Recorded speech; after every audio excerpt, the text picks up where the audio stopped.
here's the thing. During the first Gulf War, 1980 to 1988, we didn't have the authority or the ability or to suggest how to fight the war. And plus, we're Americans. It's different now. It's different. We're suggesting this is how you do that. You've already proved it with Lebanon. Blockade run. You can assist them however you like. Medicine, food supplies, the main food supplies that you have tons of. Rice and other things, things that you can give them the rice and a few more staples and high protein foods. If you have to send 1 billion protein bars over there, that's fine. You're trying to keep everybody alive till the war is over, right? And everybody eats the rice. Hook them up real good. And now this gets into the second part that I was going to talk about. So this will be a little mixed up. So if we go back and forth a little bit, just bear with me. China has developed saltwater rice. There's a Chinese doctor that was, he didn't, and they eat it themselves now, and they can't tell the difference. Saltwater rice, because nothing can grow, but this doctor didn't look like Yaqub or somebody, put a little of this here, a little bit of that there with it, and they have it now. They have it now, and they're producing it. So, for hunger and everything, you got the whole Yemeni coast, right? You got the Iranian coast and all of that. So everybody want to help everybody. Bring in the Chinese right now and hurry up, right? And all of that, those long stretches, if you were in Iran, Bandar Abbas, and you go outside of town, it's hundreds of miles that way. And the water is right over there, salt water. All you got to do now is plow up all of that level stuff, put a couple of pumps there, and flood it with saltwater rice. Yeah, that's what they have now. Okay. The other thing is stop messing around with Chinese dragon boats. The dragon boats races they're Chinese. They're importing that to our people in Egypt, Iran. Stop doing that mess. We don't have time for that. Right? You want to do Islamic or human revival with Egyptian characteristics, not Chinese characteristics, right? You want to do other revival stuff with Iranian or regional characteristics, right? And this is a time, I don't want to jump too much, but this is the time of we're in a global thing right this minute. And the shift is going on right now. Today, it's going on. Just turn on the news. The shift in NATO, their allies, right? So you have breaks in those shifts. Because one of the biggest pillars in NATO is Germany and France. Now, Germany and France had 3 wars, but they've become friends over a long period of time. And and the only one talking about getting out of it is Brexit, old dumb England. The stuff is so high in England, them people are so stupid. Why they would break up from a union, I'll tell you why. I don't want to go backwards. But America told them, you got that strong union there, so you get out of it and leave it to them. Because Britain, look at Britain, a big flunky of America. And don't worry about the hadith that said a maid servant will give birth to all that stuff. Of course, we stretch it a little bit and we get Britain and America. America gave birth to a revolution against England, and now that England is a maidservant, a girl, a boss man here. Yes, that's the way it is. That's the way it is. I mean, I'm saying you got to work with the hadith. We work with them a little bit. We're not going to lie or anything like that, but it's going to fit. When we fit, the Negro can make stuff fit. They say, they can't make that fit. That's because you're white. You just let us. We work with it. When we finish, this boy is going to fit, and it's going to be seamless, and you ain't going to stop, say, this is rough here, this is rough. No, it ain't going to be that way. You're going to say, hey, this is really a smooth ride here. Yeah, you might have parts of a Ford, a Chevy, a Mack truck, all on the same vehicle, this smooth ride. Anyway, see, the world is changing so fast that the people cannot adjust. The only one that's adjusting is us. Why? Because they don't. All we got to do is adjust.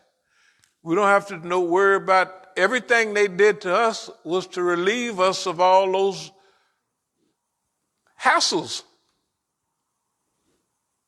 We don't have to go to California till we get ready. If they take something, we'll get it back when we get it back. That's the confidence we have, right? That's why we've been here That's why we've been here. We ain't went back out there since, because the thing. Okay, everything around here. Boss man acts so stupid that he relieves us of the pressure of doing anything. All we do is pay the taxes. We'll stay around. We'll have our cultures. We'll have our center here, and it'll be booming. During this period, our centers are going to be booming. So Allah didn't want us to waste our time moving people in here, moving people in here. When Allah wants us, man, look at here. The whole world will be rotating through here. Why? Because all the talks that we have been making have not been Negroid only. Think about it. It's all been global. The other point, no one in the world have given a balanced view of what will work, what won't work, and what we should be doing other than here. The Chinese are doing a serious job on what they're doing, but they're missing a few points. We're not tied to any money. We're not tied to agriculture. We're not tied to all of that. We've been relieved. Who relieved us? Boss man. The dummy? He's a fool. And at the end of your tenure as boss man, you look so stupid that you do all the things that bring you down. He's doing it right now. Okay, just go.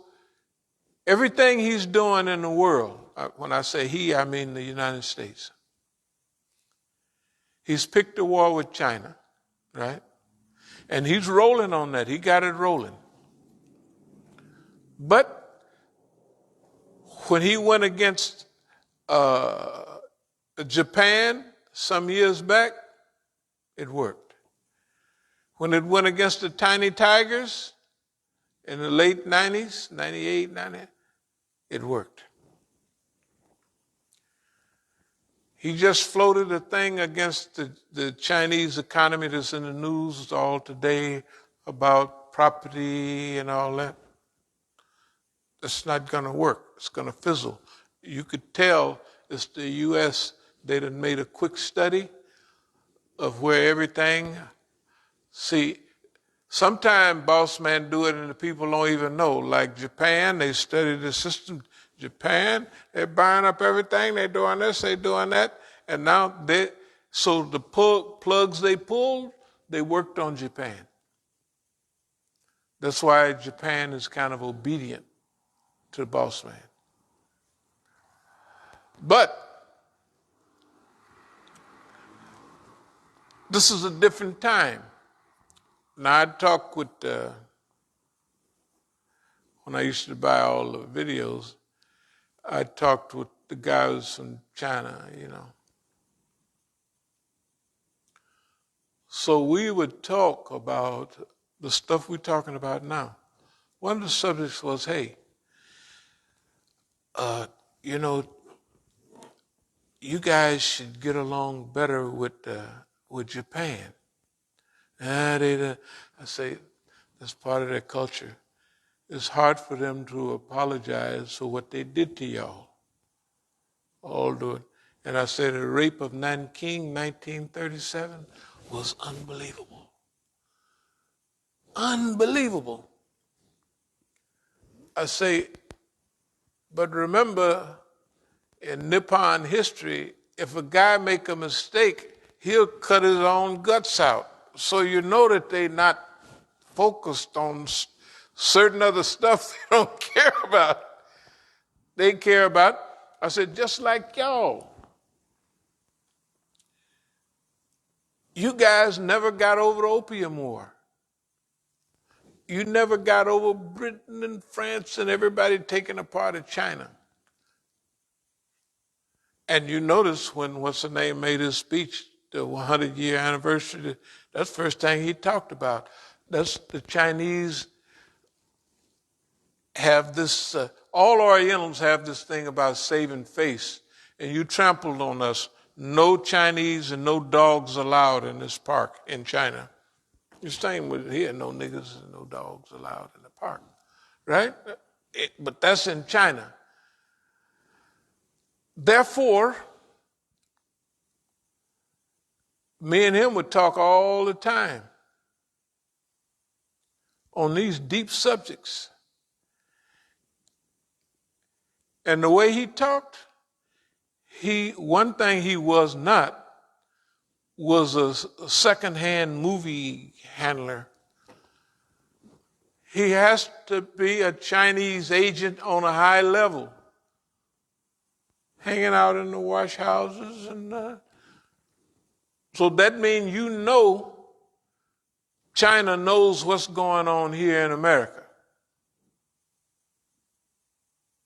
And he might be in and out of one spot, and those Chinamans came from Malaysia, and I said, so I'm talking with them, and the lady says to me, so how are you with Anwar Ibrahim? I said, he's all right. So they know about the Islamic movement. Anwar Ibrahim? That's when he was in the thing? And she, well, I just happened to have my restaurant before was in Malaysia. I said, sure. Sure, no big deal. Right? I'm telling you, believe me. If these dummies think that, we'll just keep this nigga bottled up here at the Masjid, he won't be able to run up on nothing. It's not the way it is. That's the way it looks to the dummy. And I'm saying the dummy. Dear believers, the world is in transition. They can't keep us out of the mix. We're in the mix, in the heaviest part of the mix. And guess what? If people can't get to us to listen, they're listening. Because all our math is proved out to be 99%, 98%, All the stuff that happened with the political fitna in Iran, I think I gave y'all the handout from February 1990. Part about sewers, working in the sewers. And you see them coming the same.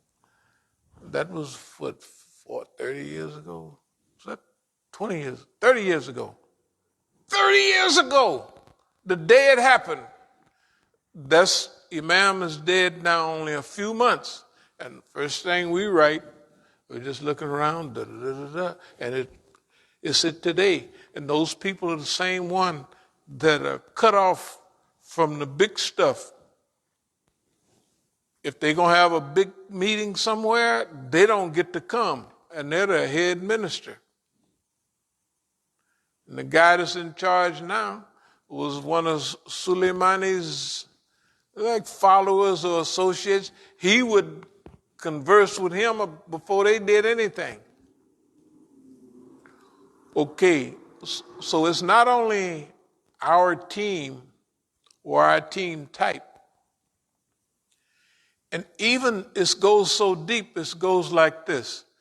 Even we had people that we would want to run for president. But at this time, just wait another year, still young. Just wait till another 8 years. Why? Because